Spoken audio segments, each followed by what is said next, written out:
Eu estava esperando um pouco, porque foi combinado, os amigos de Marcos Vinícius Matraga, que queriam fazer um pronunciamento, mas eles não chegaram, ao que parece. Eu queria, entretanto, apesar de eles não estarem presentes, dizer que depois que Marcos, nosso colega, nosso amigo, foi assassinado, nós nos posicionamos imediatamente, horrorizados com o que aconteceu, solicitando das autoridades apuração imediata, compromisso com isso. Eu queria então dizer que, apesar dos colegas não estarem presentes, a reitoria se associa, como tem se associado já, à luta do comitê que busca esclarecimento da morte de Marcos Vinícius Matraga. Tá bem? Vamos começar então a nossa atividade. Eu queria chamar para compor a mesa os colegas reitores, professora Soraya Ismaili, professora Maria Valéria e o professor Roberto Lea.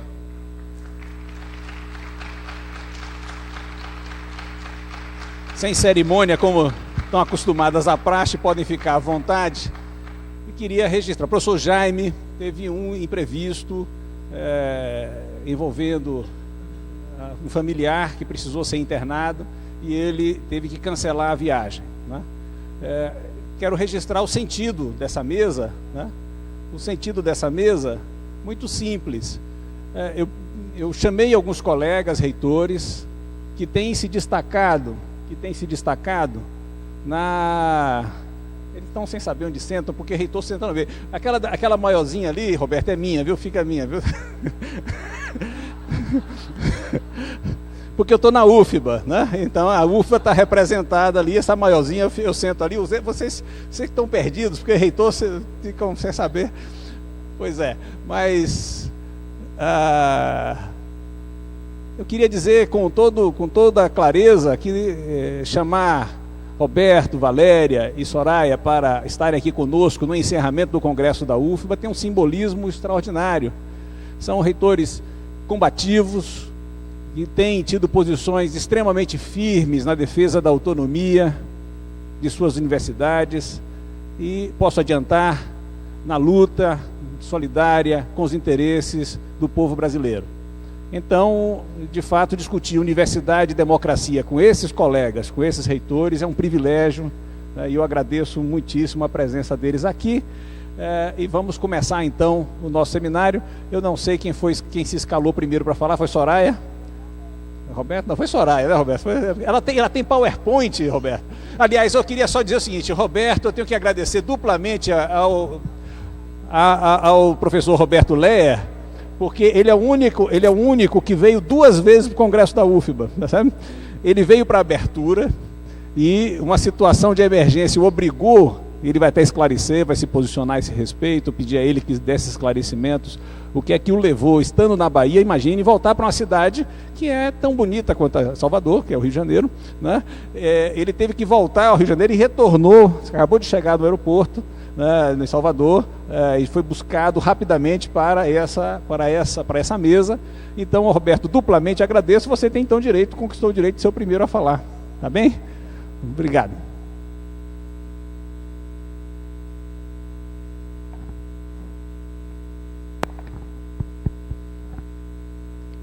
Desejar muito boa noite a todas e todos.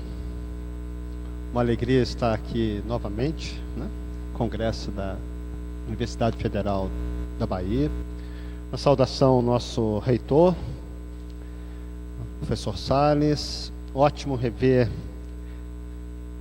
a reitora Valéria e também a reitora Soraya. Sempre é uma alegria enorme estar junto com vocês e muito alentador estar sempre com vocês, e uma alegria também estar compartilhando esse momento de encerramento de uma etapa do Congresso que, a nosso ver, tem uma importância enorme para as nossas universidades federais. Antes de fazer algumas pontuações sobre o Congresso e as questões que me parece que são centrais para a nossa reflexão, destacar a indignação minha, mas da nossa instituição, Universidade Federal do Rio de Janeiro, com um fato gravíssimo que aconteceu, que inclusive motivou o meu retorno ao Rio de Janeiro, que foi a deportação de um professor visitante nosso, que já estava lá há 2 anos, sem qualquer tipo de acusação, sem nenhuma justificativa que pudesse legitimar o ato de força do Ministério da Justiça. Foi um ato do ministro da Justiça que determinou a expulsão por meio de uma deportação sumária do professor. O professor Adilene Richard é um pesquisador extremamente reconhecido na área de física de partículas, trabalhou no CNRS, foi professor de Oxford, enfim, tem uma trajetória enorme no campo da pesquisa.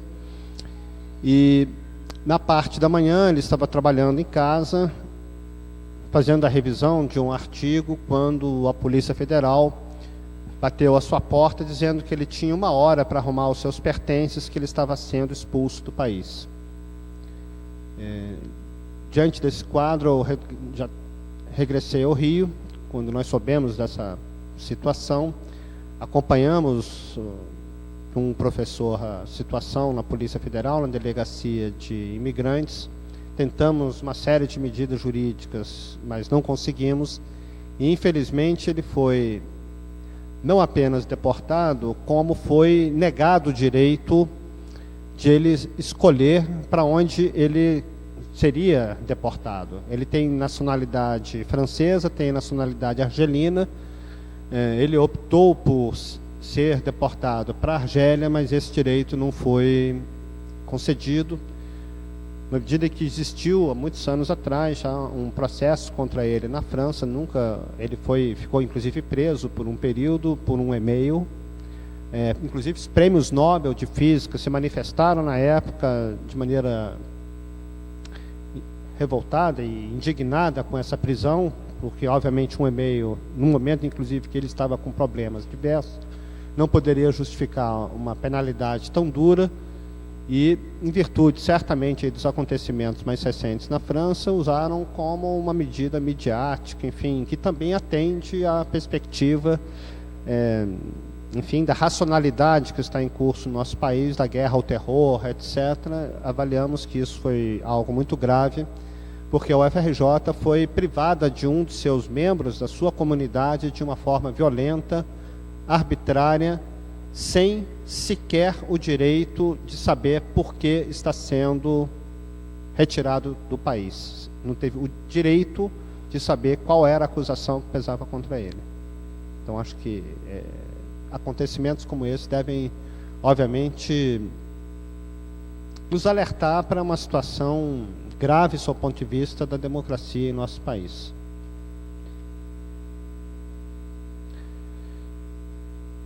Vou fazer algumas rápidas pontuações sobre a importância das universidades públicas realizarem congressos.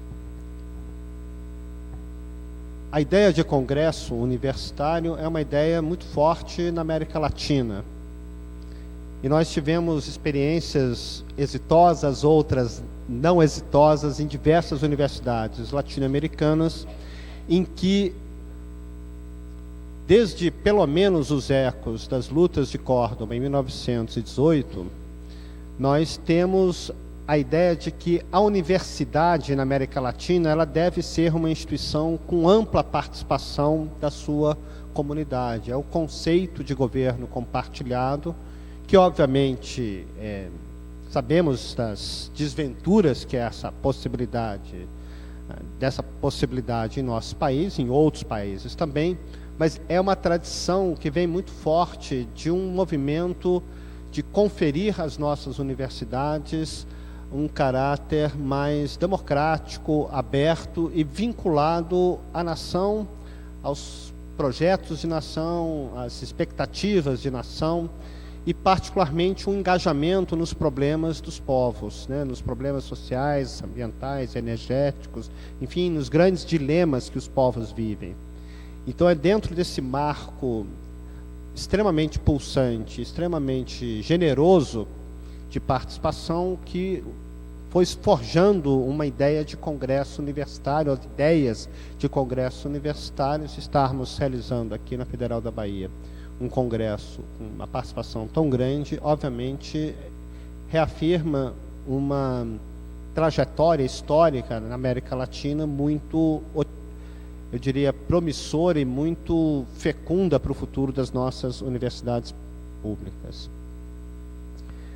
Um primeiro ponto que eu destacaria da importância dos congressos é que o congresso possibilita discutirmos agendas que nós não faríamos, não discutiríamos nos nossos colegiados superiores. Os nossos colegiados superiores estão muito premidos por demandas permanentes da gestão universitária e muito raramente temos oportunidade de discutir de forma mais sistemática, densa, profunda, as grandes questões que estão pulsando na universidade. A forma de organização acadêmica, a sua função social, a perspectiva de autonomia universitária, como pensamos a produção do conhecimento, a relação com o mundo do trabalho, com setores produtivos, enfim, são temas de enorme densidade e profundidade que muito raramente aparecem no debate dos conselhos superiores. Ou quando aparecem de forma muito pontual e não sistemática. E com isto temos um processo que inclusive a professora Marilena Chauí destacou na sua conferência de abertura, que a universidade acaba sendo uma instituição que se pensa muito pouco como instituição, né? A autorreflexão da instituição universitária acaba sendo muito assistemática, e isso é uma debilidade enorme de uma instituição para uma instituição que, sendo um lugar de formação e de produção do conhecimento, necessariamente deve estar fazendo balanços permanentes sobre o seu funcionamento. Claro que este debate sobre a instituição em outros espaços que não os colegiados formais, em que exista um tempo de maturação da reflexão, tem limites, particularmente limites que estão estabelecidos pela Constituição Federal. E isso nos remete a uma temática que, a meu ver, nós, nas universidades públicas, estamos ainda engatinhando, que é o tema da autonomia universitária. A Constituição Federal nos assegurou a autonomia acadêmica e nos assegurou autonomia quanto aos meios para termos autonomia acadêmica, de gestão financeira e patrimonial e administrativa. E tudo isto na perspectiva de que a universidade é uma instituição que se autogoverna e é uma instituição capaz de produzir as suas próprias leis. Leis como queiram as instituições? Certamente que não. As universidades devem extrair as suas leis, o seu estatuto, da doutrina geral da Constituição Federal e, portanto, a universidade está definida pelo escopo da Constituição Federal. No entanto, como estamos vendo agora, né, na expulsão, por exemplo, do professor Adilene Richard, nós vimos que a universidade ela não tem certas proteções para ter a sua autonomia, e isso é um limite muito sério das nossas universidades. Gostaria de destacar que, atualmente, nós temos debates de fundo em relação à autonomia universitária. Particularmente, eu destacaria a importância de fazermos um balanço com o rigor necessário de como nos constituímos como universidades de pesquisa no Brasil, particularmente a partir da Lei 5.540, da chamada reforma universitária. A chamada reforma universitária, ela define duas nervuras estruturantes para as nossas universidades. Primeiro, de que a universidade está estruturada em torno de um sistema de créditos. E este é um tema que nós temos que analisar em profundidade.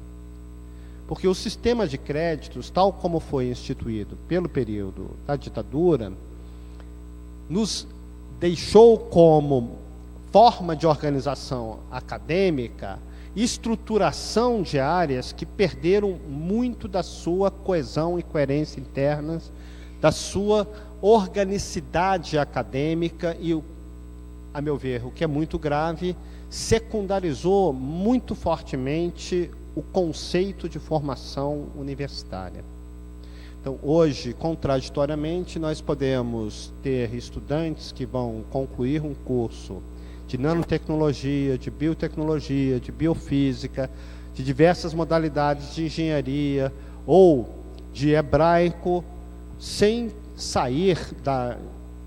ter tido acesso, em algum momento da sua formação, a possibilidades de um conhecimento mais amplo da ciência, da cultura, da arte e, sobretudo, novamente reivindicando a professora Marilena Chauí, é possível que nós tenhamos sociólogos que vão sair da universidade, muitas vezes, sem ter se dedicado a estudar os autores clássicos, termos sociólogos que vão concluir o seu curso sem ter feito um estudo sistemático da obra de Florestan Fernandes, ou na economia e na sociologia, também nas ciências sociais de Rui Marini, e aí vai sucessivamente. Ou seja, a ideia da organização acadêmica por créditos ficou muito fortemente marcada por uma ideia de formação por justaposição de certos nódulos de conhecimento que não necessariamente asseguram uma formação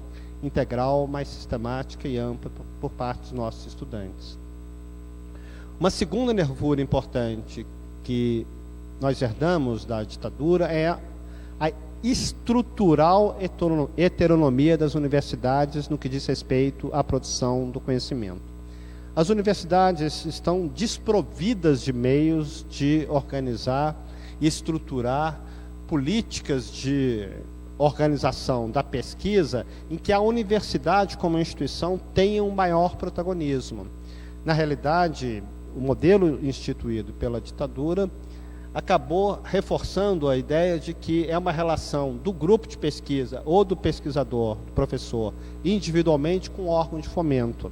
E, na realidade, isto gera um crescimento da pesquisa na universidade, que é óbvio e foi extremamente alargado, né, no período da ditadura empresarial militar. Nem pensamos que em 63 nós tínhamos mais ou menos 38 programas de mestrado e doutorado no Brasil. No que formalmente é considerado o último ano da ditadura, nós tínhamos 1.116 programas de mestrado e doutorado. Me parece irrefutável que, de fato, a pesquisa se estruturou e a pós-graduação foram estruturadas no período da ditadura. No entanto, com essas marcas. Esta questão ela é muito grave sob todos os pontos de vista. E, particularmente, porque a própria instituição não tem suporte para o desenvolvimento da pesquisa do que aquele suporte obtido pelos próprios pesquisadores nos seus editais.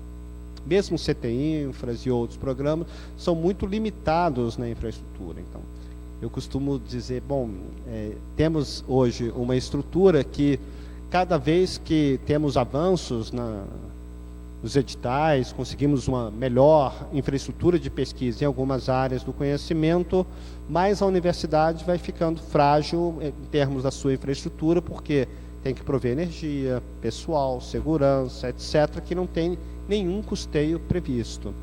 Então, temos um modelo que, sob o ponto de vista teórico, da problemática científica, encontra limites nos editais, nos programas, aquilo que é dado a pensar em estado pelos editais, pelos programas, né, enfim, que são lançados pelos diversos aparatos da ciência e tecnologia, e a própria instituição não tem um protagonismo como instituição na organização da pesquisa. Então, esses dois temas me parecem muito estruturantes de qualquer avaliação hoje sobre o funcionamento das nossas universidades. O outro tema, já para ir concluindo, que me parece hoje muito importante para nós refletirmos, os congressos também têm uma função de projeção sobre o futuro, né? Eu estava me referindo à análise das universidades, do seu histórico, da sua constituição, mas o Congresso deve ser também um momento de prospecção, de projeção do futuro. E aqui, me parece que temos hoje cenários extremamente adversos, que nós temos que torná-los pensáveis, e mais do que torná-los pensáveis, temos que buscar formas de atuação organizada e coletiva frente a esses desafios, né? E eu creio que quando o nosso reitor, o professor Salles, chama essa mesa, tem esse simbolismo. Nós temos um cenário de futuro imediato sobre a universidade em que a incerteza é muito grande. Observem que está em tramitação no Parlamento uma medida que congela os gastos públicos por 20 anos. Apenas com mudanças, digamos, de correção inflacionária. Aparentemente uma medida que, bom, temos que gastar o que temos. Mas, na realidade, aqui tem um ardil que é muito importante. O estoque da dívida cresce, da dívida pública, e mesmo da dívida privada, que o Estado é um garantidor. O estoque do pagamento de juros, serviço da dívida, ele é ascendente. E como esse estoque da dívida ele é ascendente, para manter os gastos congelados, é preciso cortar gastos sociais. A estimativa mais conservadora do quanto que este congelamento significaria por ano é de 0,8% do PIB. Projetem em 10 anos dessa medida, teríamos 8% do PIB no cenário mais conservador do corte de gastos. Outros economistas analisam que chegaria a 1,4%, 1,5% do PIB ao ano.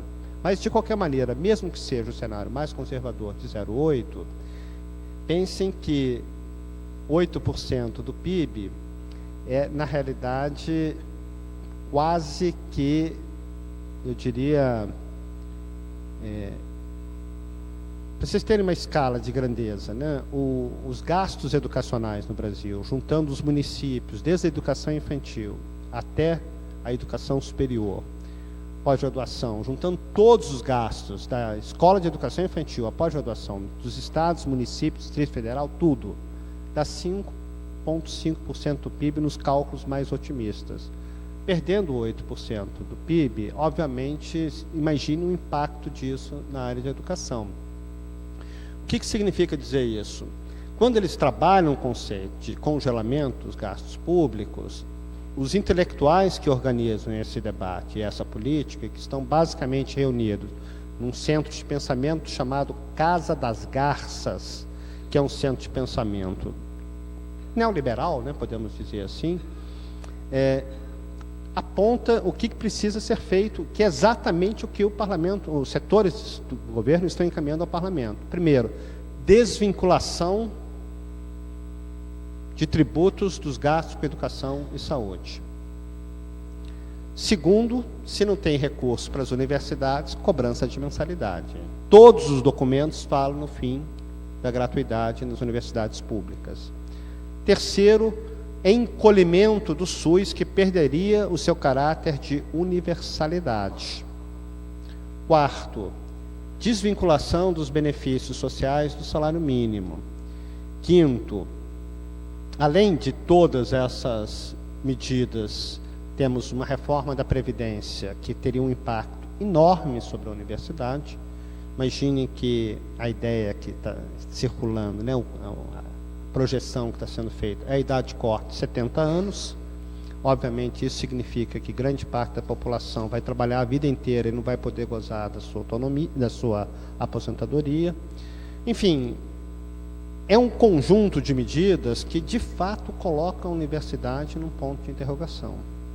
O futuro da universidade num ponto de interrogação. E eu destacaria que essas medidas têm uma forte probabilidade de serem apresentadas e aprovadas se não tiver mobilização social compatível. Então, aqui eu acho que temos um ponto de muita preocupação.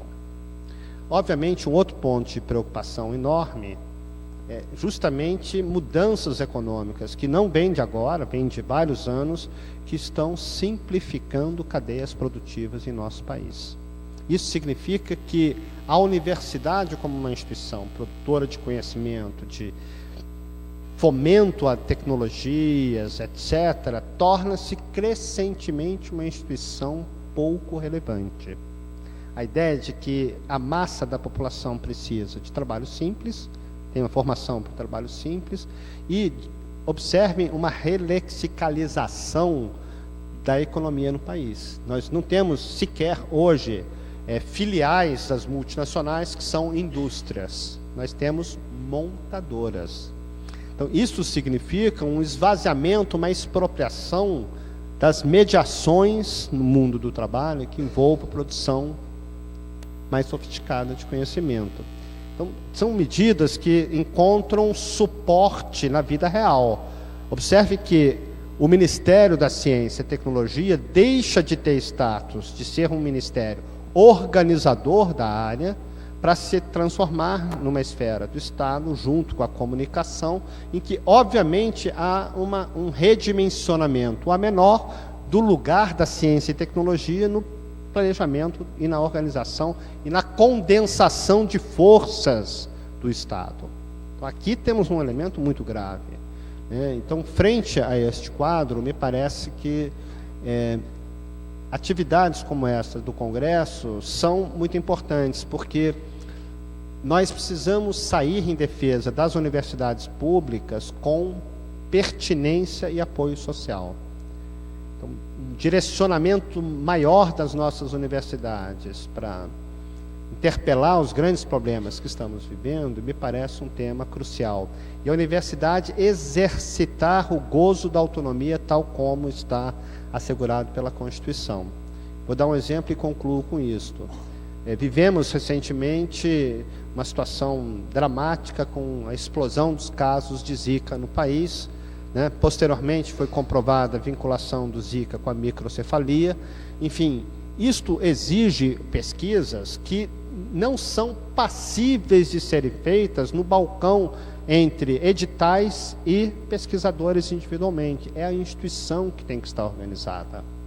Nós apresentamos na UFRJ um conjunto de encadeamentos de pesquisa que nós chamamos de Rede Zika UFRJ, justamente para podermos trabalhar da pesquisa clínica à pesquisa básica nos seus graus mais abstratos. Todos estavam interligados. E apresentamos à FAPERJ e à FINEP a ideia de que a instituição é que está organizando, a partir da sua autonomia, do debate interno, as suas estratégias de pesquisa. Isto dá muito mais potência para a nossa pesquisa, e mesmo a pesquisa mais abstrata torna-se mais evidente para a sociedade, para o próprio pesquisador, a vinculação da sua pesquisa com os problemas que os povos vivem. Então, eu acho que essa energia criadora que os congressos podem produzir e provocar são extremamente importantes.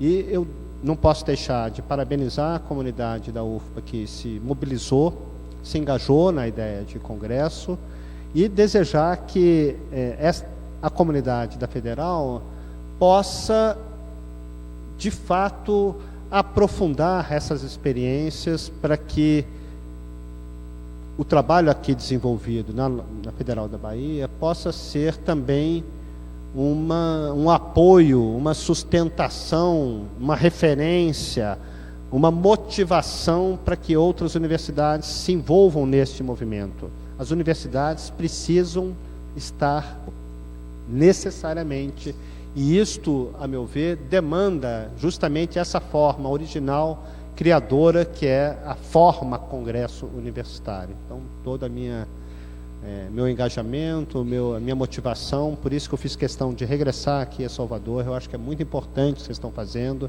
vai ajudar muito a UFRJ também esse debate. Nós já havia falado com com o João de que nós faríamos também um congresso. Nós estamos iniciando isso agora no segundo semestre, então conhecer melhor a experiência de vocês certamente vai ser um elemento para inspiração e, sobretudo, de motivação da comunidade acadêmica, né, que mais de 14 mil pessoas estão participando. É fundamental no momento em que nós vamos precisar ter formas de organização e de ação compatíveis com os desafios que o tempo histórico está nos exigindo.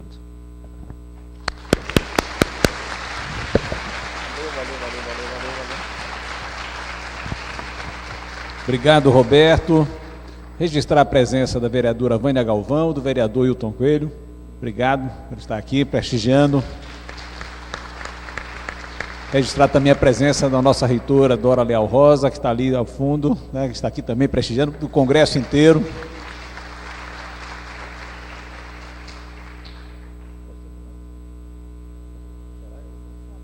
Soraya. Aqui. Eu vou para lá, que eu acho que... Sim.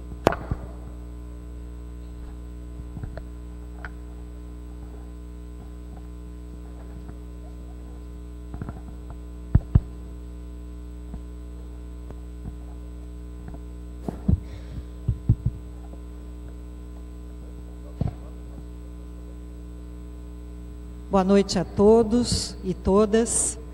Eu quero saudá-los, saudá-las, a todos vocês, cumprimentar a mesa, reitor João Salles, reitora Valéria, reitor Roberto Lerrer, em particular o reitor Salles, que hoje é o nosso anfitrião, nos acolhe aqui nesta noite fantástica. Devo dizer que eu estou extremamente feliz de estar na Bahia, de estar em Salvador.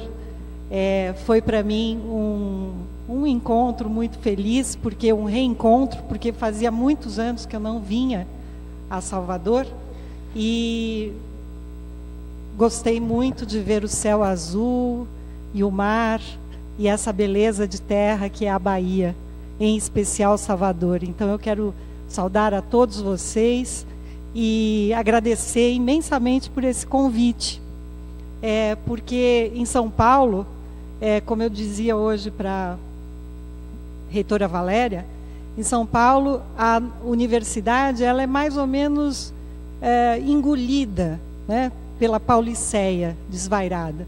Aqui não, a universidade tem uma presença, reitor Salles, uma presença forte na cidade, uma presença importante, tem um significado, ela é evidente, tem um simbolismo enorme.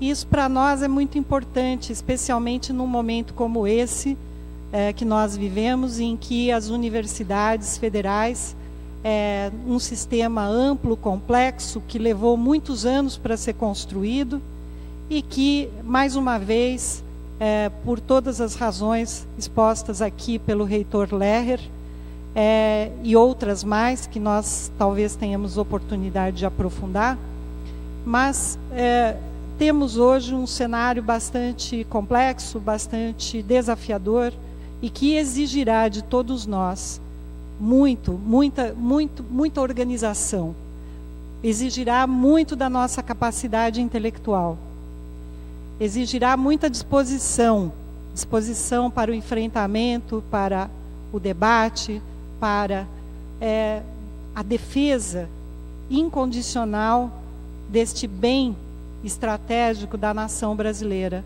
Não é um bem só dos reitores ou da comunidade acadêmica, mas é da nossa nação, do nosso Estado. Então, nesse sentido, eu também quero saudar a realização desse evento, desse congresso, com tantas atividades tão interessantes, tão pujantes, que eu pude ver pelo programa, não pude assistir, mas quero cumprimentá-los pelos 70 anos também, e que muitos mais nós tenhamos pela frente. Eu quero contar um pouco da nossa experiência de realização de congressos também. acabamos de completar 3 anos na gestão da Universidade Federal de São Paulo. Não sei se vocês têm conhecimento, eu sou a primeira mulher a assumir esse posto na universidade e a primeira mulher de formação não médica. Aliás, eu tenho aqui colegas todos das humanidades aqui à mesa, e eu sou só uma farmacêutica, né, formada em farmácia e bioquímica. Então eu vou me atrever a falar algumas coisas que apontam para as potencialidades e os limites que nós temos nas nossas universidades hoje. Lógico que eu fui buscar inspiração em algumas das atividades que nós mesmos realizamos na universidade. Então, nesses 3 anos, nós tivemos a oportunidade de realizar, no 2º ano da gestão, também um congresso, foi o primeiro congresso da Unifesp.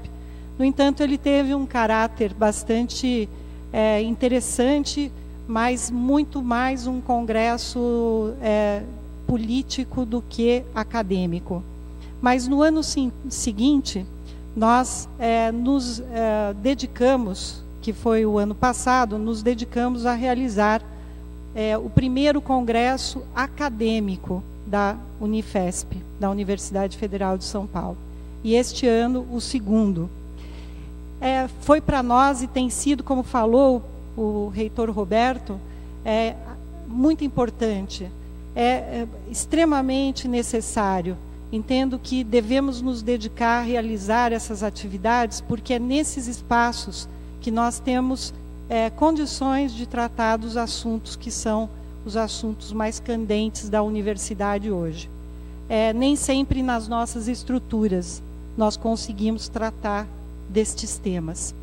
Então, no congresso da Unifesp deste ano, que nós realizamos, nós tivemos o lema A Universidade do Século XXI. E eu vou falar um pouco sobre isso, mais do meio para o fim desta apresentação. Mas no início, eu gostaria de apresentar, e aí é o próximo, deixa eu ver se eu acerto aqui, acho que é este aqui.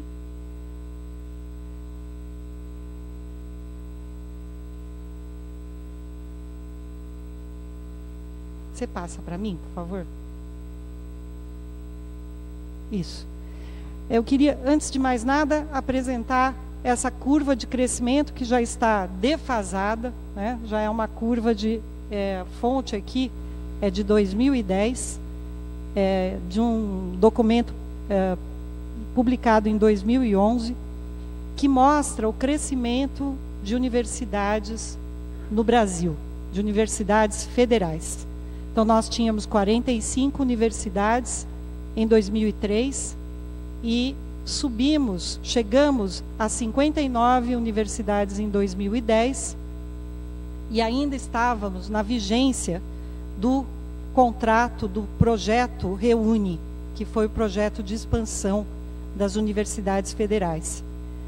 Entre 2010 e 2015, nós passamos a 63 universidades, ou seja, acrescentamos aqui mais 4 universidades, e agora, em 2016, chegaremos a 68 universidades. Então, mais 5 que acabaram de ser criadas e estão tramitando os projetos de lei para a sua aprovação. Então, no presente momento, nós somos 63 universidades, e o número de dos campi que nós temos hoje da expansão são mais de 300 em todo o território nacional. No caso da Unifesp, por favor, próximo. Não sei se... Eu quero mencionar brevemente o caso, longe de trazer aqui, ficar falando da minha universidade, mas o caso da Unifesp é um caso muito particular e talvez seja muito emblemático nesse cenário que nós estamos vivendo. Porque nós éramos uma escola isolada, uma escola de medicina, a Escola Paulista de Medicina. E em menos de 10 anos, nós fomos, em 20 anos, há 20 anos atrás, foi criada a Universidade Federal de São Paulo, mas numa única área que é a área da saúde. E há 10 anos nós iniciamos o processo de expansão junto com todas as outras universidades federais. Próximo, por favor. Então, de um único campus, uma única sede, um único local que nós tínhamos na cidade de São Paulo, essa única escola, nascida em 1933, né? Em 2004, nós fomos à Baixada Santista, 2007 para Diadema, Guarulhos e São José dos Campos, todas as grandes cidades e regiões metropolitanas, e em 2010 indo para Osasco. Então, hoje, a Unifesp está em 6 cidades diferentes. Isto cria mais um desafio de enormes proporções. Próximo. Nós éramos a Escola Paulista de Medicina, até para alguns era chamada de Escolinha da Vila Clementino, porque é localizada num bairro que se chama Vila Clementino.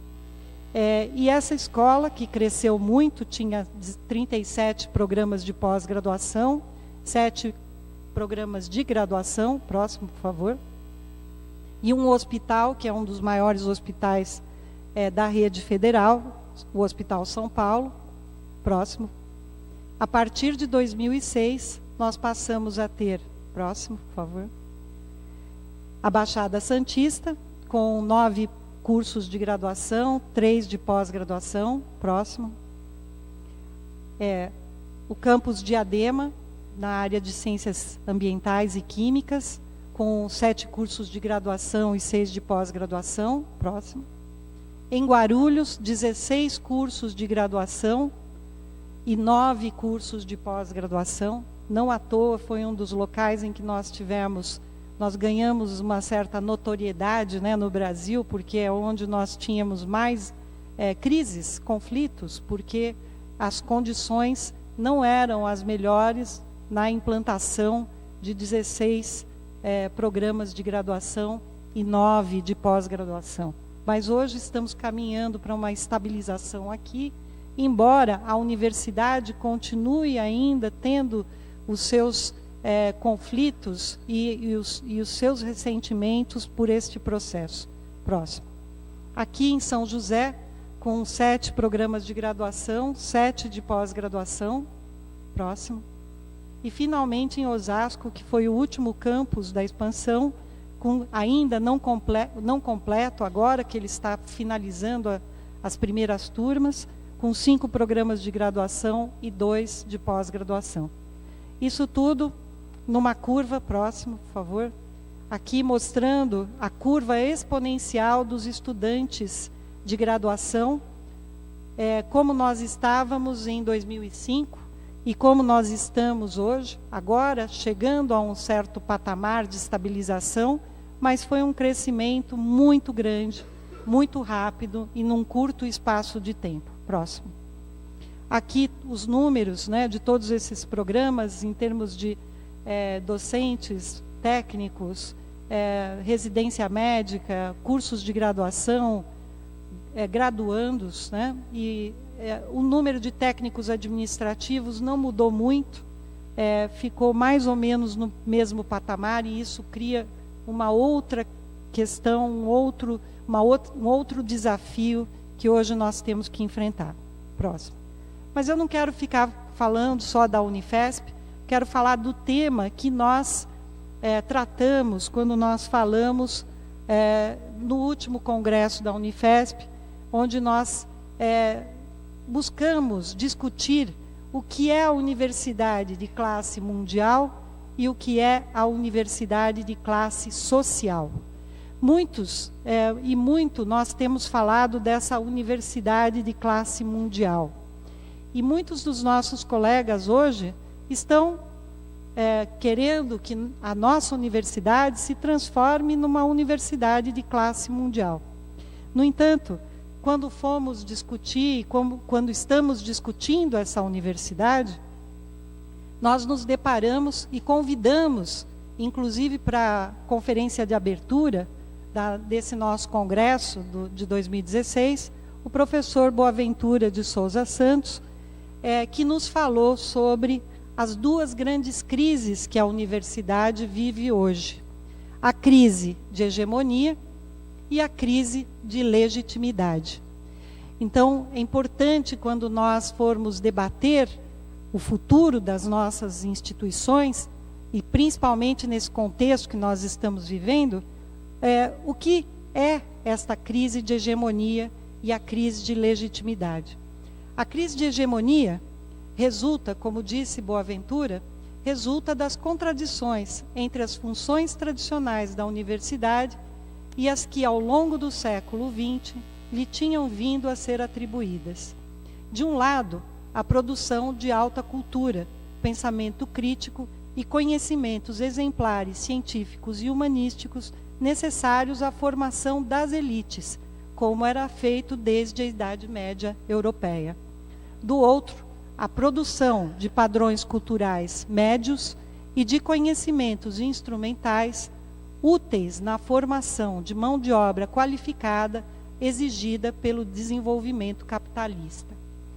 A outra crise, que é a crise de legitimidade, que nós vivemos hoje também fortemente, ela é provocada pelo fato de a universidade ter deixado de ser uma instituição consensual, devido à hierarquização dos saberes especializados, com restrições no acesso. Ao mesmo tempo, vem com as exigências sociais e políticas da democratização, da igualdade de oportunidades para os filhos das classes populares.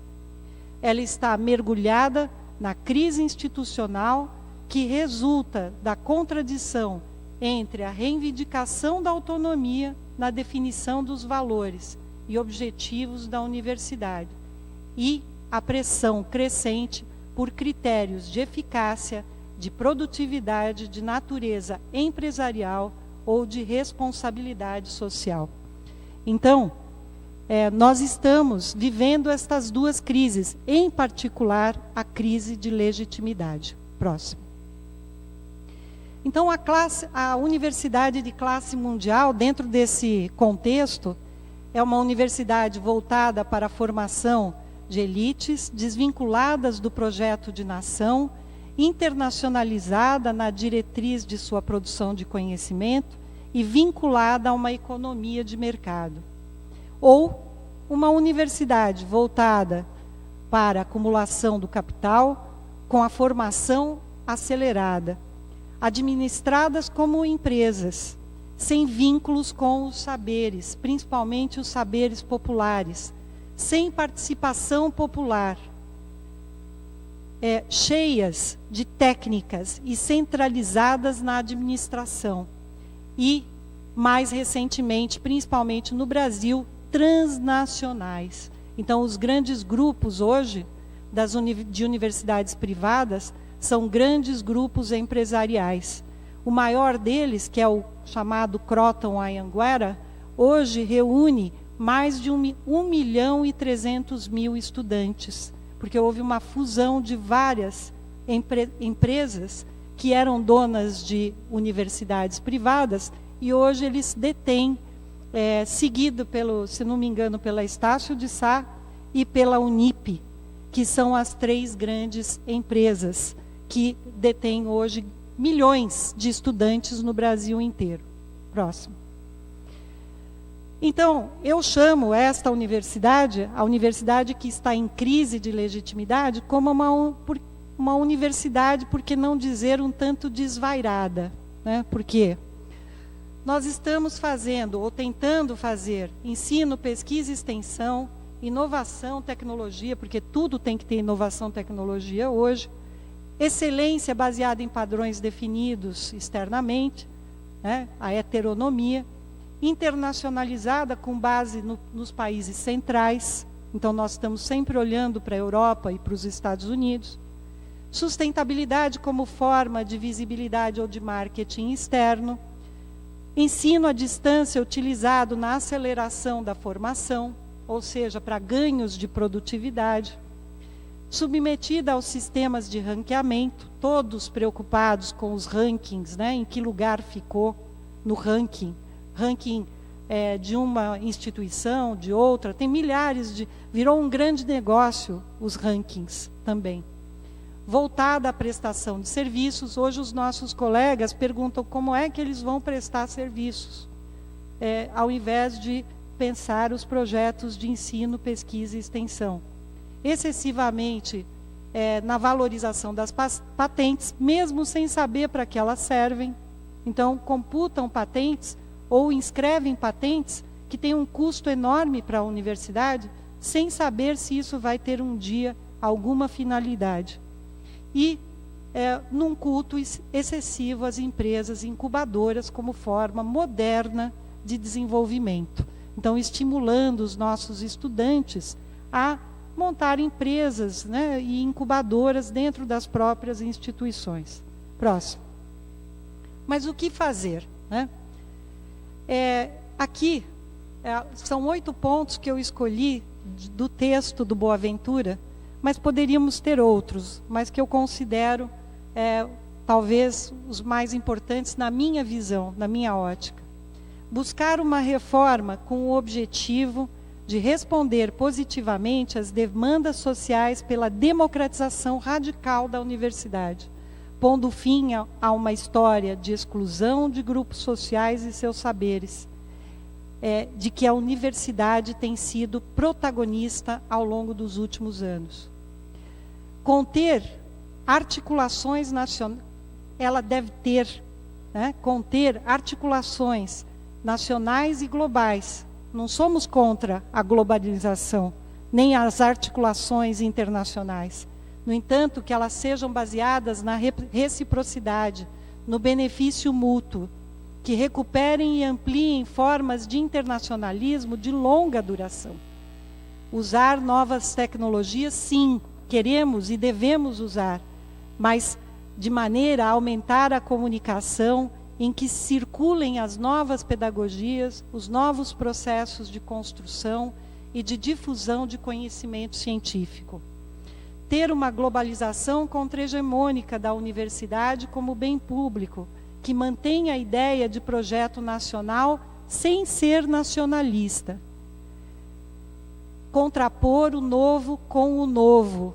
O Boaventura fala isso com uma clareza muito grande. Nós temos muitas vezes receio do novo, não sabemos como lidar com o novo. Então vamos contrapor o novo com o novo e lutar pela definição de novo, para superar a crise de legitimidade que nós estamos. Reconquistar a legitimidade. E aí ele define algumas áreas, como acesso à extensão, pesquisação, a ecologia de saberes e a universidade e a escola pública. Com essa definição e reconquista da legitimidade, realizar a interação com o setor privado. Não somos contra a interação com o setor privado, mas a universidade deve estar preparada para isso. É possível a busca com essa interação de forma responsável e socialmente referenciada. É possível também buscar a organização em rede, que as universidades se organizem em forma de rede. Então, nós não devemos mais ir na lógica da competição entre universidades, mas sim a formação de redes e priorizar a troca de saberes.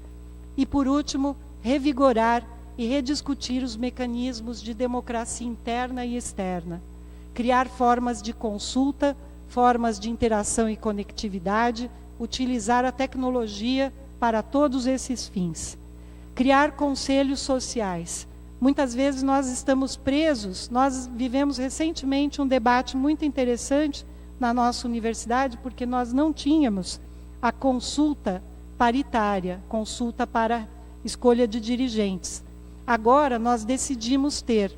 Só que nesse debate ficou claro que a democratização da universidade é muito mais do que a consulta, é muito mais do que a escolha dos dirigentes. É preciso ter conselhos que sejam efetivamente democráticos e que permitam escuta e espaços democráticos de discussão. Por último, quero mostrar esse próximo slide, que é o slogan do nosso congresso acadêmico desse ano.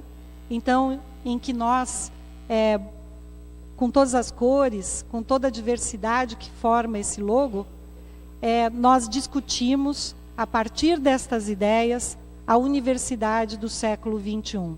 Que nós tenhamos, então, próximo, por favor, esse é o último, uma universidade de classe social. E eu espero deixar aqui esta mensagem. É a mensagem de que nós devemos fazer parte de um projeto de Estado. E que esse projeto tenha apoio popular. Que nós tenhamos a inclusão de diversas classes sociais. Tenhamos o pluralismo científico, o acolhimento do conhecimento do mundo, dos saberes clássicos e não clássicos, ou dos saberes populares, os laboratórios de tecnologia. E que nós tenhamos a arte e a cultura como estratégia. E que nós atuemos junto com os movimentos sociais, para que nós possamos produzir acesso, extensão, pesquisação, ecologia de saberes e a valorização da escola pública. Então, eu agradeço a todos vocês por essa oportunidade de falar aqui, de deixar aqui estas ideias, e eu espero e desejo que tudo que foi produzido, que está sendo produzido nestes dias, culmine numa universidade cada vez melhor. Muito obrigada.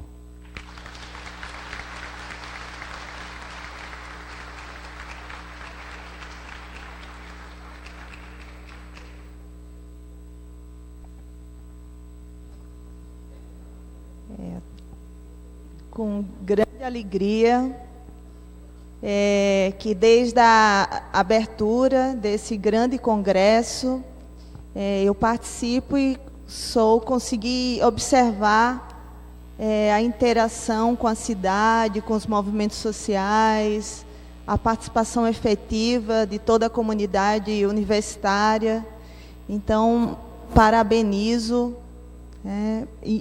e vou copiar algumas ações que já fotografei ao caminhar pelos espaços, né, da universidade para o nosso congresso acadêmico, reitor João Carlos. Com muita alegria também que participo dessa mesa com 3 reitores que, na realidade, inspiraram a nossa candidatura. Eu estou indo para o 5º mês de gestão da UFAL, e Soraya, a gente sempre lia, né, e acompanhava a gestão de Soraya e se inspirava na gestão dela, da reitora Soraya. A candidatura do reitor Roberto Lé, também a gente acompanhou, vibrou, e quando ele venceu lá, eu postei lá no dia, se Roberto Lé vence na UFRJ, nós poderemos vencer aqui, em Alagoas. E também de João Carlos Salles, né, do reitor João Carlos Salles, sempre nos inspirou os momentos que ele dialogou no período da greve, a gente acompanhou, né, o reitor que vai para a Assembleia dialogar com os grevistas, e se enfileira também, né, em defesa do que se colocava como pauta no movimento de greve. Então, eu fico muito feliz e penso que essa mesa é um marco, né, na história recente das universidades, que tem um propósito de ser crítica, democrática, socialmente referenciada. Penso que e defender a autonomia universitária. Penso que isso nos une, né, e é um marco importante. Eu agradeço ao reitor João Carlos por proporcionar esse momento. Primeiro dizer que, parafraseando o reitor João Carlos, que a gente está falando do centro do universo, né? Então, do centro do universo para o resto do universo, essa mesa. Então, eu preparei a minha exposição em três formas de democracia e de democratização dentro da universidade. Primeira, um pouco os desafios da democratização do acesso, né? Quais são os maiores desafios hoje, após esse processo de ampliação, né, da universidade, do acesso e da interiorização e expansão recente. A democratização também do que é produzido na universidade, outro eixo que levanta alguns desafios. A democratização nos espaços das universidades internos, né? Como é que está esse processo democrático e de representação e de participação dentro da universidade, e dou ênfase a um processo muito recente que foi a adesão à EBSER, né? Que aponta o quanto ainda tem sido um espaço antidemocrático dentro da universidade.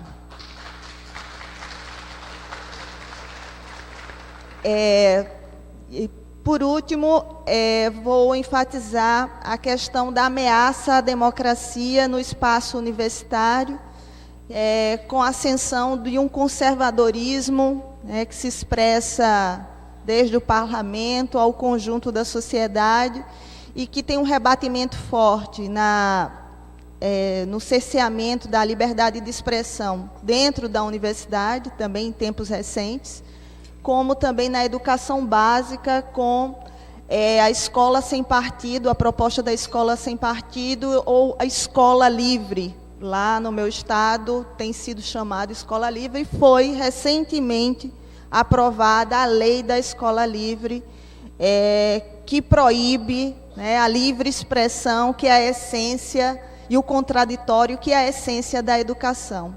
Então, vou começar falando sobre a questão da democratização do acesso. Penso que a reitora Soraya acabou de expor como foi esse processo, né, em São Paulo. Penso que foi importante, né, a classe trabalhadora, o filho do trabalhador, os trabalhadores estão, né, negros, pobres,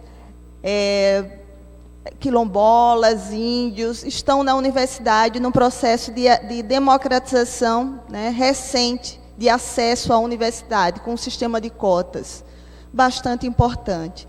Entretanto, trago uma preocupação, que é a assistência estudantil, né? A gente não teve uma expansão também correlata da assistência estudantil. E hoje já coloco como uma pauta importante, né? Já tem se colocado, e trago para a nossa exposição hoje, a expansão, a necessidade de expansão também da assistência estudantil, porque senão a gente não consegue sobreviver, os estudantes não conseguem sobreviver na universidade, né? E principalmente a gente tornar de um programa, que é um programa hoje, o Programa Nacional de Assistência Estudantil, para uma política de Estado. Isso também está na pauta, né, inclusive do FONAPRACE, recentemente, e penso que é uma pauta dos estudantes e uma pauta que deve ser também incorporada pelas comunidades, pela comunidade acadêmica e pelos reitores, né? A outra questão que eu trago com esse processo de expansão, o reitor Lé já colocou, né? A gente teve uma expansão dos espaços, mas a gente não teve, essa expansão foi inconclusa na maioria das universidades, onde a gente tem estruturas, né, ampliadas, mas sem pessoal, né? Um processo de terceirização imensa por dentro da universidade, de precarização do trabalho docente e técnico-administrativo. Então, a gente precisa também enfrentar essa situação, e não podemos, também temos que entender, né, o que é que está por trás desse processo, né? A gente, nesse processo de expansão, a gente viu uma expansão também patrocinando, o Estado patrocinando o acesso à universidade pelo privado, né? Pela via das instituições privadas, que o reitor Roberto Lé, né, trata muito bem disso, que é via ProUni, e via FIES. Então, recursos públicos é outra pauta, penso importante, né? Recursos públicos da educação apenas, exclusivamente para a ampliação nas universidades públicas. Essa é uma pauta que também temos que abraçar. Temos que entender, e as universidades têm que entender, que os recentes cortes de gastos públicos para a educação, para a saúde, para as políticas sociais, têm determinações, determinações econômicas, políticas, faz parte do ajuste, denominado ajuste fiscal, e a gente tem que impedir o que o reitor Roberto Léo já colocou, que é, primeiro, a questão não corte de gastos, não corte orçamentário para a educação, e para a saúde, essencialmente. Vou sempre me referir à saúde, porque eu faço parte de um movimento social que é a Frente Nacional contra a Privatização da Saúde, e também do Fórum em Defesa do SUS, lá do estado de Alagoas. E aí a saúde e a educação estão fortemente sendo atacadas e têm sido alvo. E o que o reitor Roberto coloca é a PEC, a gente não pode aceitar mais cortes, e a PEC 241, recente, acho que de 15 de junho de 2016, que é 20 anos, congela gastos públicos por 20 anos para pagar a dívida pública. E a gente tem que entender que esse processo é de diminuição de despesas públicas como forma de conquistar a confiança do mercado, para viabilizar o pagamento da dívida pública. No orçamento, em torno do orçamento da União, em torno de 45% destinado para pagar a dívida. Então, pela auditoria da dívida pública já, eu acho que é uma bandeira que também a gente tem que incorporar.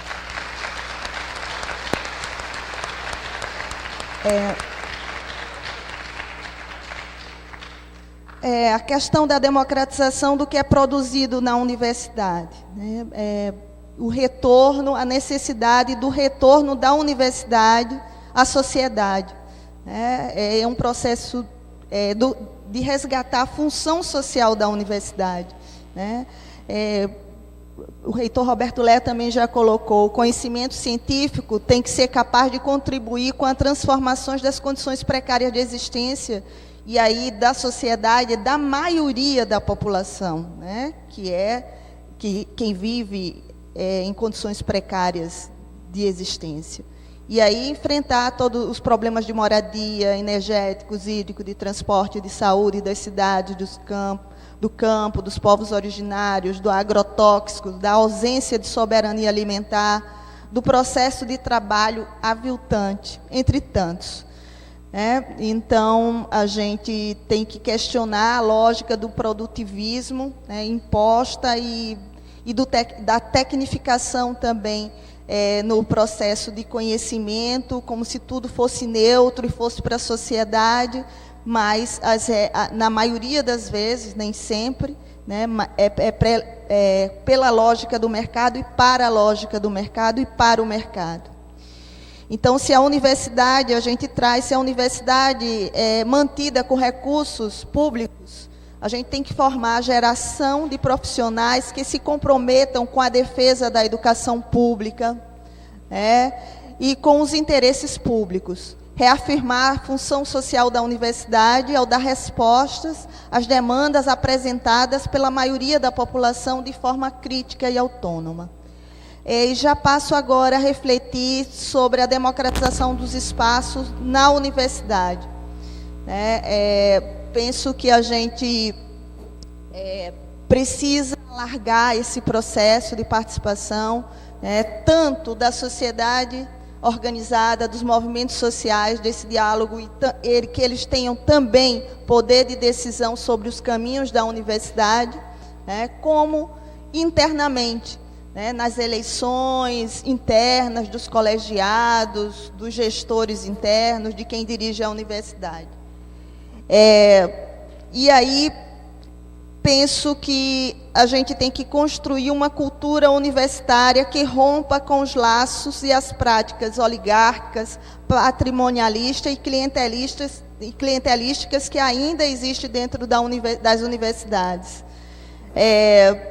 Cada um pensa no seu recurso para o seu setor, para a sua pesquisa, né? Um individualismo enorme. Em algumas universidades, a concentração do poder de decisão, a política de balcão, a ausência de critérios públicos e isonômicos para remoção, transferência, distribuição de bolsa. A gente tem que construir esse caminho, né, para se contrapor a isso e defender critérios públicos e isonômicos para tudo isso. Fomentar uma cultura acadêmica republicana e democrático-participativa. Penso que o que revelou esse autoritarismo recente, né, dentro da universidade, uma necessidade de aprofundar a democracia, foi, como eu mencionei, o processo de adesão, né, à EBSER. Eu acompanhei o Brasil inteiro e posso afirmar que teve, desde cá, muito uso da repressão. A minha universidade, eu fui impedida de entrar no Consune, né, no dia da votação, da adesão. Foi uma decisão monocrática, né, em muitas universidades. O uso da repressão foi, né, emblemático a gente teve votação por meio de telefone, por meio do e-mail, votações instantâneas em espaços longe da universidade, né, e com a mobilização, e foi a mobilização maior que a gente viu nos últimos tempos, né, contrária à entrada da empresa dentro dos nossos hospitais. E a gente teve, claro que tem todo um processo de discussão, que eu não vou entrar aqui, mas é uma empresa, como se diz, pública, mas de personalidade jurídica de direito privado. Não é à toa que o interino ministro da Saúde está elogiando, né, a EBSER. Diz que ela trouxe o produtivismo para o SUS. Né? Não é à toa que ele está elogiando. Né? Por pouco a gente vai ter a dupla porta de entrada dentro da EBSER, se a gente não lutar, se a gente não resistir a esse processo. Então, aqui é bom que eu tenho aqui na mesa dois reitores, né? O Lé, que participou das lutas contra a EBSER. Lembro, porque acompanhamos lá foram 1.000 pessoas no dia, não é isso, Roberto? 1.000 pessoas, uma fotografia linda, porque a gente acompanhava cotidianamente, né, cada estado, cada universidade, a votação. E também, né, na Unifesp, a gente só tem hoje 3 universidades no país que não fizeram a adesão à EBSER, né, ou contrato, a de Uberlândia, a UFRJ e a Unifesp. A Unifesp porque já tem há muito tempo, inclusive, uma fundação, né, um modelo de fundação muito parecido com a EBSER, mas existe também resistência, e é bom ter a companhia, né, de 2 reitores aqui. Eu e João Salles já recebemos a universidade com a EBSER dentro do hospital. Né? Lá a gente tem procurado reverter alguns processos. A gente está há pouco mais de um mês, acho que um mês ainda eu indiquei a superintendente, que é a professora Fátima Siliansky, que faz parte também da Frente Nacional contra a Privatização. Não negamos o nosso posicionamento contra, mas temos 20 anos, estamos começando a fazer os questionamentos por dentro do hospital. Por exemplo, o serviço social, eu sou assistente social, o serviço social coordenação tinha acabado, estamos mudando o organograma, não entregamos resistimos ao processo de entrega do RJU, dos trabalhadores RJU, à empresa, né? Estamos segurando esse processo. Enfim, temos ainda, não resolveu, tem um relatório do TCU, uma pesquisa agora em 2015, que a EBSER não tem resolvido os problemas que ela diz que veio resolver.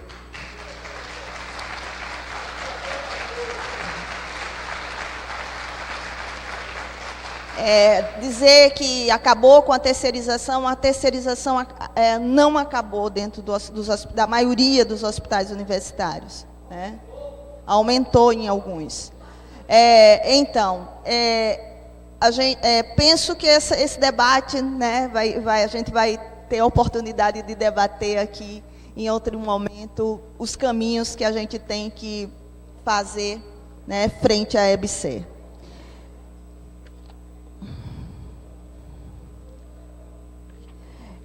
Por último, eu vou trazer uma discussão sobre a questão da universidade democrática, ainda não por último, quase por último, né, sobre os projetos de universidade democrática recentes que se colocam. Um é o movimento que a reitora Soraya coloca, que é a Universidade Popular e Universidade Popular dos Movimentos Sociais, que esse movimento que nasceu em 2003, capitaneado, coordenado e proposto pelo Boaventura de Souza Santos, né, que tem todo aquele elenco de questões que a reitora Soraya já apresentou, tão bem apresentou.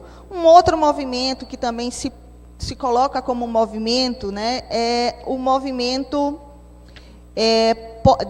pelas universidades populares, Universidade Popular. É um movimento que nasce do movimento estudantil de esquerda e coloca que não é só necessário democratizar a universidade, porque ela só o processo de democratização é importante, mas é insuficiente, porque ele não é contraditório com o papel da universidade que temos como um aparelho privado de hegemonia burguesa. Então, propõe não só a universidade, uma universidade pública, mas popular, que se contraponha aos interesses da burguesia com sólida afirmação da independência e autonomia dos interesses dos trabalhadores. Então, é outro movimento que também se coloca aí, recente, e com um grande protagonismo do movimento estudantil. E aí, por fim, vou abordar rapidamente o processo de democracia ameaçada dentro do espaço da universidade, pelo conservadorismo em ascensão, que afronta a liberdade de expressão nas universidades e na educação básica. Esse conservadorismo tem, né, se expressado também, não sei se vocês se recordam, no parecer de um consultor da CAPES sobre um projeto de pesquisa submetido por 3 universidades, a UNB, que é do Serviço Social, do campo do Serviço Social, coordenado pela professora Elaine Berry e a Ivanete Bosquet, em que o UNB, o ERJ e o FRN, em que o parecer do parecerista, né, do consultor, questionava, né, foi negativo porque questionava a utilização do projeto de pesquisa da metodologia baseada no materialismo histórico dialético. E o questionamento dele é de não ser científico e ter uma cientificidade duvidosa, né? Então, a gente vê uma perseguição do ponto de vista ideológico a utilização de um referencial metodológico dialético, né? Depois, a gente tem observado mais nesse ano já a proibição, e depois do golpe institucional, né, pelas vias institucionais que a gente tem vivenciado, né? a proibições de debate e manifestações sobre a conjuntura política e o processo de impeachment, através de decisões judiciais e recomendações administrativas. Lembro aqui da Universidade Federal de Goiás e algumas universidades lá do Rio Grande do Sul, né, em que o debate foi proibido. Né? Então, isso é um absurdo. Né? É um absurdo e é o que a gente tem vivenciado e tem a ver com esse conservadorismo e com essa um processo de cercear o acesso a espaços da universidade para discussões políticas e filosóficas sobre o contexto político atual. Ainda bem que a gente teve, e penso que os reitores receberam, a Defensoria Pública da União se posicionou contrário, né, e defendeu o exercício da autonomia didático-científica das universidades federais e dos institutos de educação. Então, foi favorável, se contrapôs a esse processo. Então, é sobre esse tempo que a gente tem vivido, né? A proibição do debate, do contraditório, do processo político, né? Do golpe dentro da universidade. E aqui eu estou vendo que tem uma manifestação aqui do comitê, né, da UFBA, contra o golpe, em defesa da democracia. Né?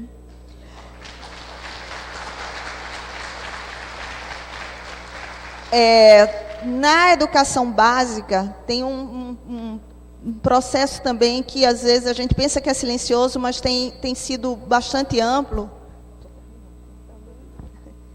Está bastante amplo, que é a questão de leis, né, projeto de lei, que é por uma ONG, né? Ele já tem um modelo e já mais de 16 assembleias, câmaras, enfim,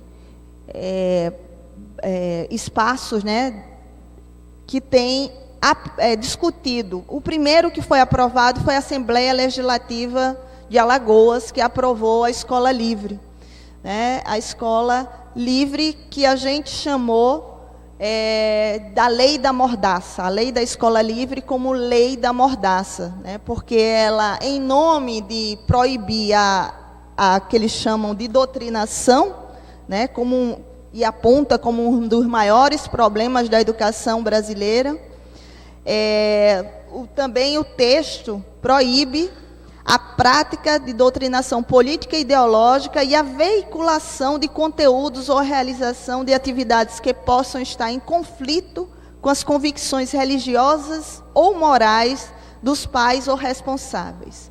Então, tem uma questão, né, também moral aí. Então, são 19 parlamentares que estão propondo, e aí vai desde o PMDB, 2 na Câmara Federal já, né, a Escola Sem Partido, 2 propostas de lei tramitando na Câmara Federal, 2 do PMDB, 2 do DEM, PSB, PDT, PTN, PSC, PR, PSB, várias siglas de partido que a gente nem sabe mais, né, as siglas. Lá, a Universidade Federal de Alagoas, a gestão propôs uma moção de repúdio à lei da escola livre, nós aprovamos no Conselho Universitário, e recentemente o governador entrou com ação direta de inconstitucionalidade, e também o MEC entrou com ação direta de inconstitucionalidade.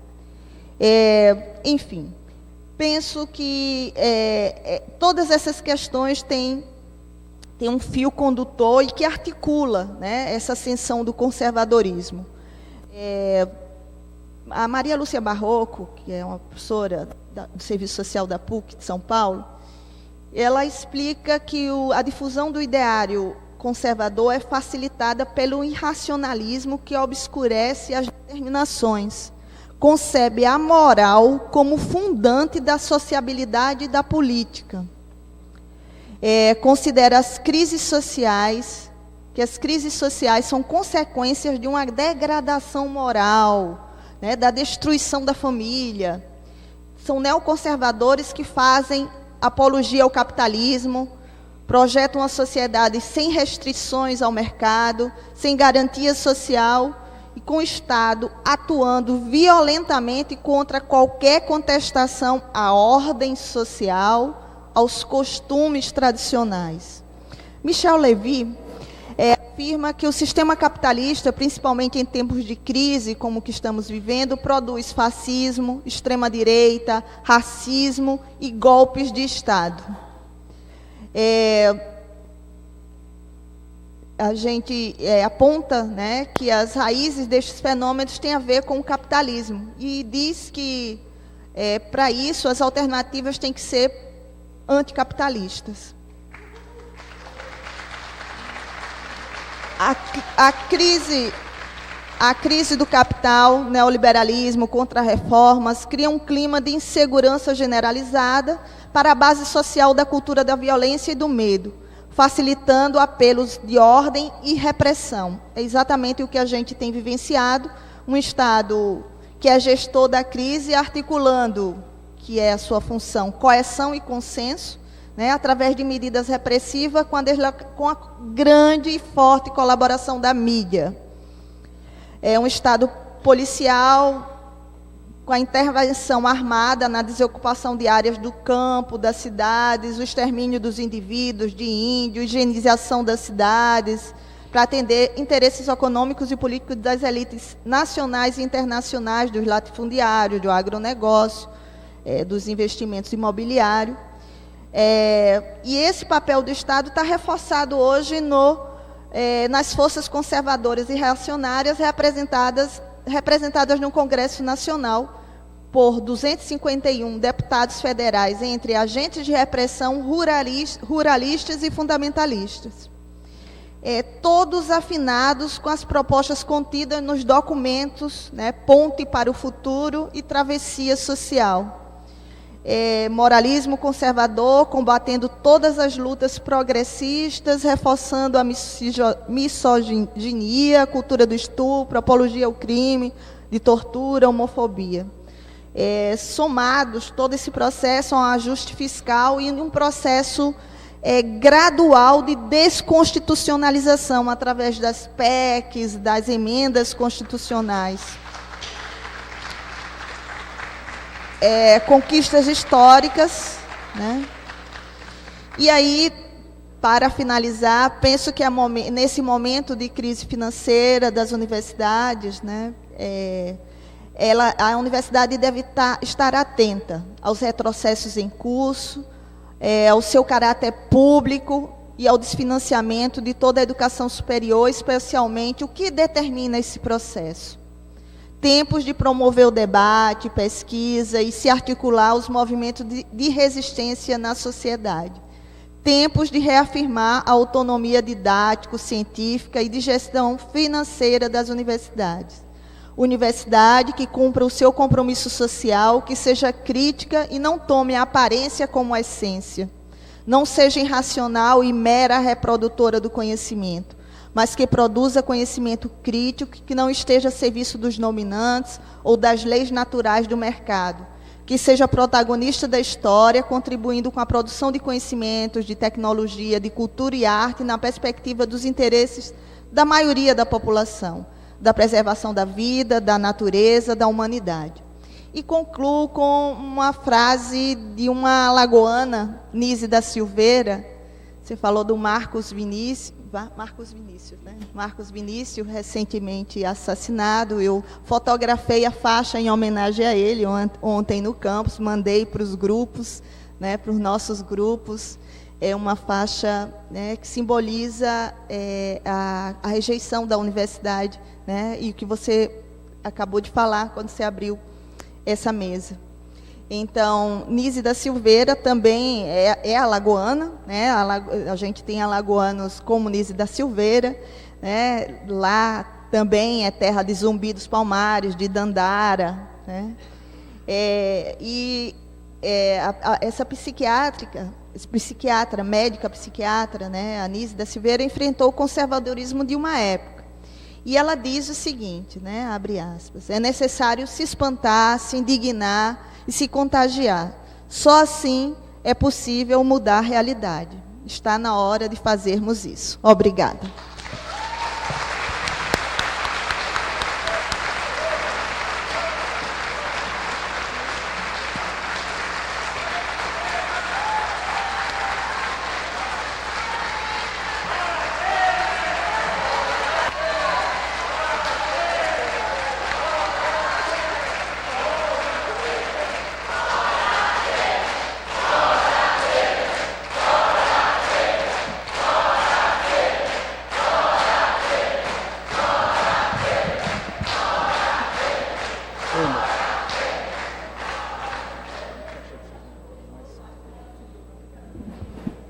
Marta.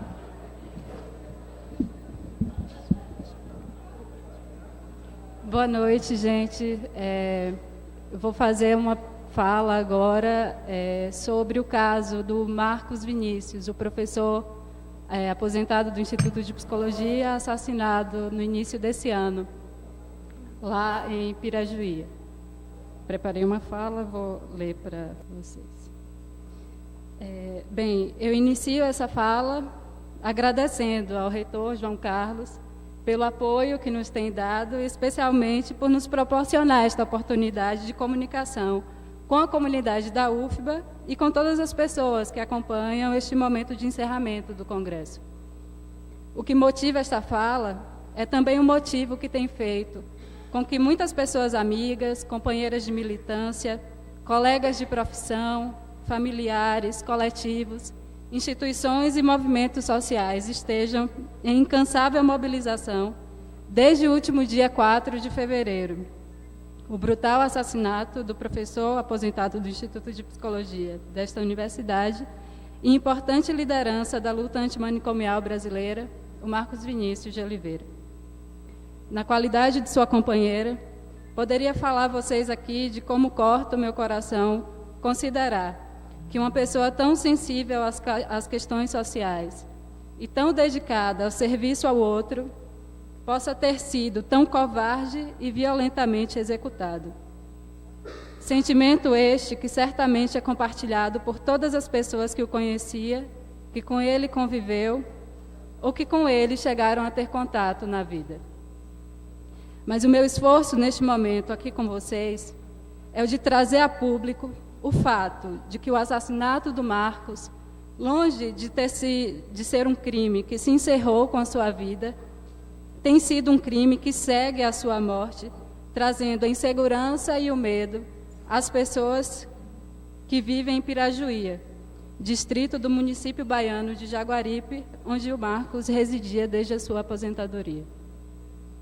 Desde a triste noite do dia 4, em que o Marcos foi enredado numa emboscada e sequestrado, desde o dia em que o nome da Dona Fia e a relação de amizade que mantinha com ele fora para isso utilizado, desde o dia em que fomos terrivelmente surpreendidos com a notícia da sua morte, que aquela comunidade tem tido de conviver com o livre exercício da violência. O que se revela ao longo desses quase 6 meses da morte do Marcos é que o seu assassinato foi apenas o início, uma condição para a implementação de um projeto na comunidade sustentado à base da violência. Nas semanas seguintes à sua morte, verificou-se em Pirajuí uma onda de ameaças a moradores vizinhos ao Marcos, a circulação da notícia de uma lista de próximas mortes tão logo baixasse a poeira do seu assassinato, e atualmente está em andamento, em terreno vizinho à propriedade dele, a instalação de um empreendimento de carcinicultura, da criação de camarão em viveiro, que promete avançar sobre a área de mangue da comunidade.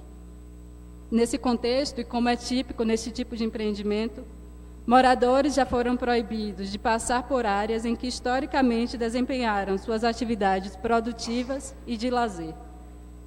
Peço desculpas por trazer tão tristes notícias para este momento de celebração do que foram dias de tão intensas vivências, compartilhamentos e aprendizagens nesse congresso dos 70 anos da UFBA. Mas para nós, que estamos envolvidas e envolvidos diretamente neste processo de acompanhamento do processo do inquérito policial sobre o caso do assassinato do Marcos, é muito importante trazer a público este difícil cenário e encontrar apoio para seguirmos nesta luta que empreendemos por justiça não apenas ao Marcos, mas também à comunidade de Pirajuí, que atualmente tem sofrido as pressões da violência e do avanço do interesse privado sobre os seus recursos naturais coletivos. Realizamos, há pouco mais de um mês, um acampamento lá em Pirajuí, no sítio onde residia o Marcos. E pudemos perceber o lamento da perda ganhar maiores contornos. Mas também sentimos aumentar o corpo da esperança de que uma resposta seja oferecida àquela comunidade por, pelo menos, este crime lá ocorrido. Nos 3 meses que antecederam a morte do Marcos, a comunidade de Pirajuí assistiu a 3 moradores seus serem assassinados e nenhuma resposta lhes ter sido oferecida. Neste intervalo de tempo, o Marcos foi o 4º. Vale lembrar que a Pirajuí é uma comunidade que não chega a ter 5.000 habitantes, então esse é um número alarmante. Todos nós, aqui presentes, né, todos nós somos testemunhas de que as notícias sobre assassinatos e violência são cotidianamente atualizadas na sociedade em que vivemos. Mas, diante disso, será que devemos ceder à lenta naturalização e banalização de tamanho horror? Nós, os familiares, os amigos, companheiros de militância e todas as pessoas, coletivos, movimentos sociais e instituições que têm apoiado esse processo de acompanhamento e cobrança de justiça em razão do assassinato do Marcos, nós acreditamos que não. Seguimos afirmando nesse processo nosso compromisso com a vida, com a justiça. Seguiremos em luta, fazendo da palavra e da solidariedade as nossas armas. A nossa luta é por justiça, a nossa luta é pela vida. Por nossos mortos, nem um minuto de silêncio. Obrigada.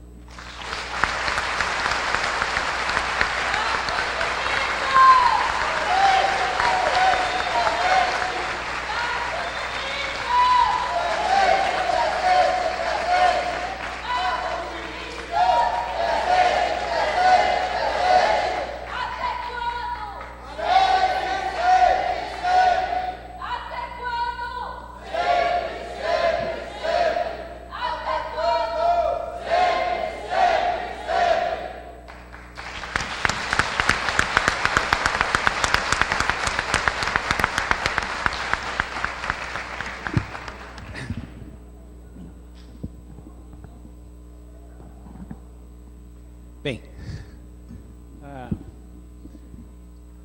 primeiro agradecimento aos membros da mesa, né, que me fazem não me sentir muito solitário, né, nas reuniões da Andifes.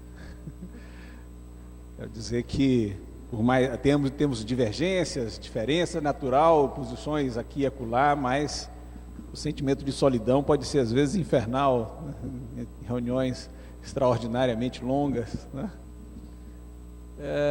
Ou seja, eu tenho com os reitores, Soraya, Roberto e Valéria, uma cumplicidade, né, clara, primeiro pelo vínculo que cada um de nós tem com a sua comunidade, e isso reflete no modo como temos tentado defender a universidade de qualidade, pública, gratuita, nesses tempos tão adversos, né? O tema era Universidade e Democracia. Natural que cada um fale a partir da sua experiência, da sua unidade. Universidade é natural, e que o tema do Congresso tenha sobressaído tanto nas falas. Agradeço, porque eu acho que isso é sinal da singularidade do que tem sido esse Congresso. Esse Congresso tem sido um espaço de manifestação, de expressão, de luta, de crítica, sobretudo. Eu queria dizer um número impressionante para vocês. Última contagem, são 15.669 inscritos, né?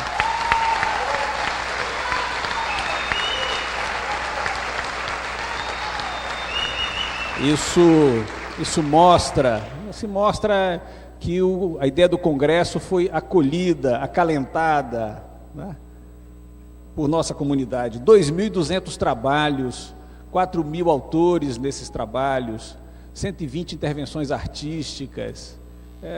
Nós estamos encantados. Tão encantados que eu marquei uma reunião de equipe amanhã para 8 horas da manhã, para discutirmos o congresso que faremos até o final do ano novo. O congresso todos. Não era 8, não foi 8? Houve reclamações fortes. O professor Olival disse 8 horas, não, é absurdo. Eu disse, tá bom, Olival, 8h30. Porque o Congresso renovou nossas energias, nos trouxe uma alegria extraordinária. As pessoas que estavam circulando pela Praça das Artes, nas várias salas, sentiram a capacidade de debate. Eu fiquei encantado com algumas postagens que eu recebi. Eu recebi uma postagem muito curiosa, né, que eu me permito, desculpem, ler, né, porque Eu sei que, Soraya, que vocês fizeram um congresso, mas congresso como esse...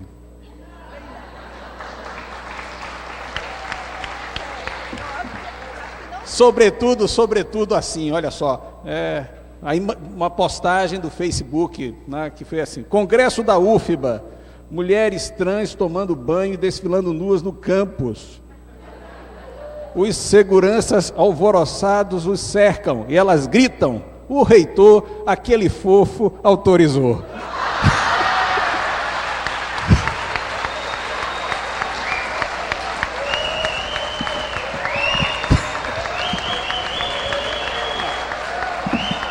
Assim não.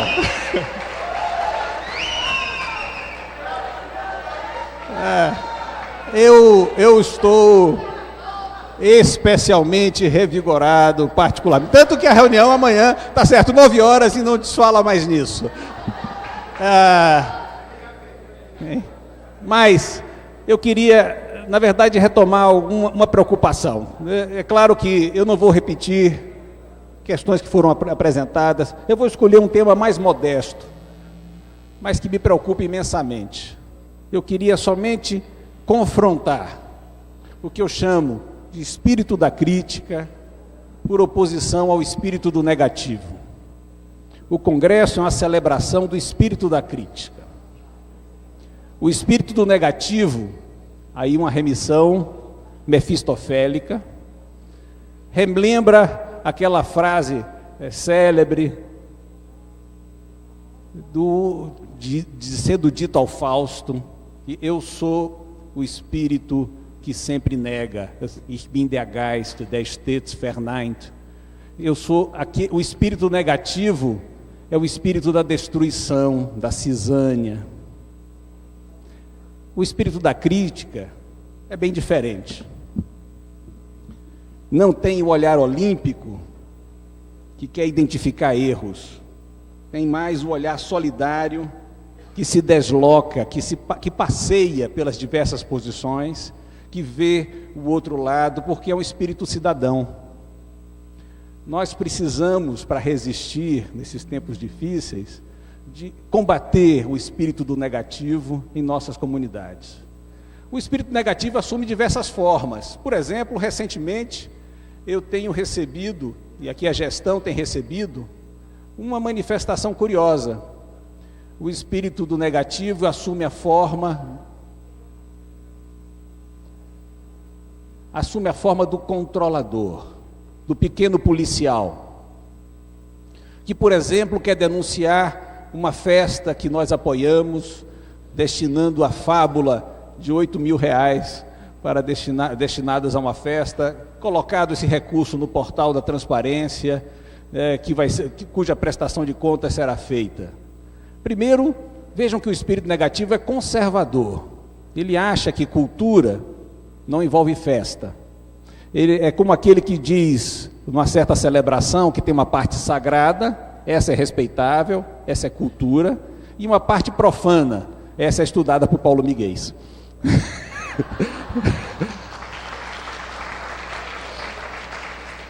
Ou seja, ele é conservador, ele é reacionário e é um policial, né, que habita nos espaços.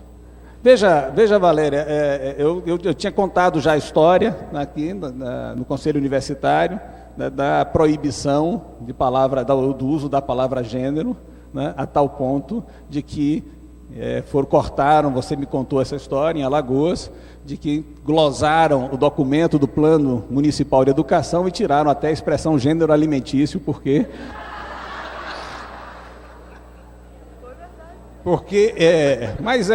porque o espírito do negativo, além de tudo, é inculto, além de tudo, é obscuro, é incapaz do diálogo.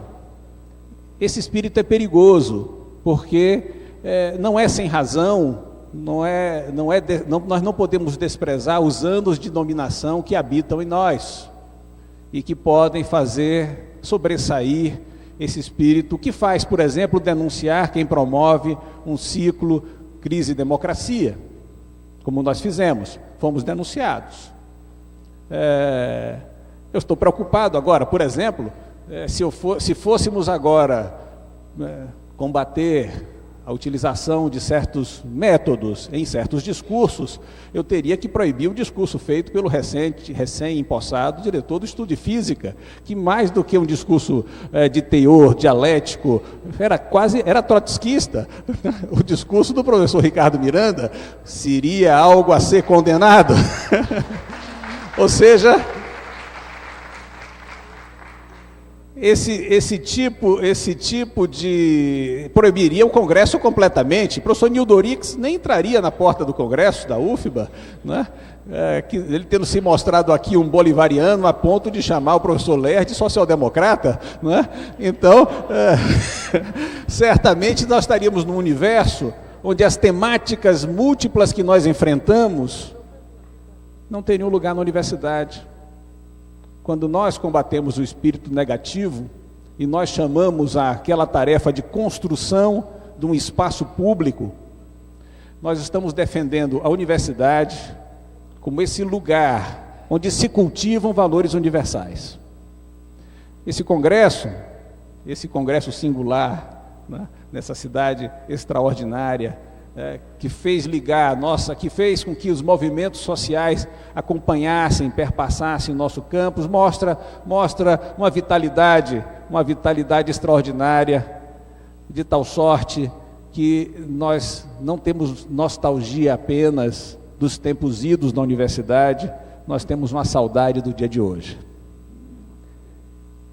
Esse é um momento singular da Universidade Federal da Bahia, porque não encerra.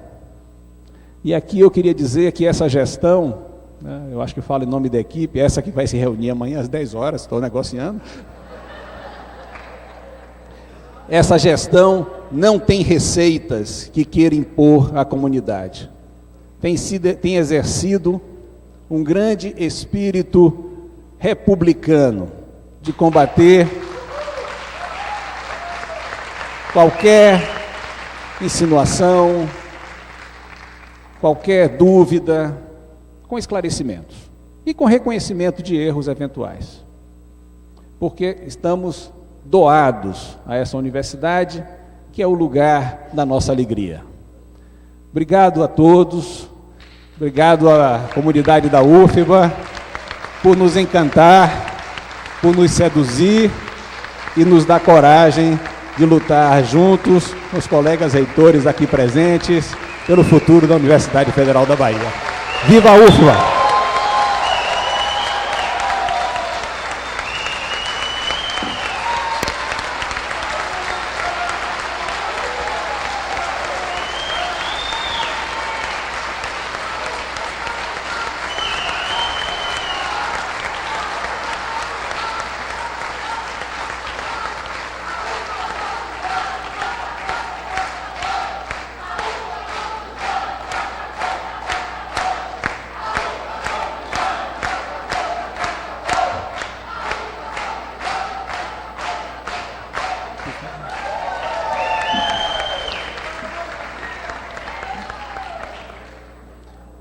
Com vocês, o Madrigal.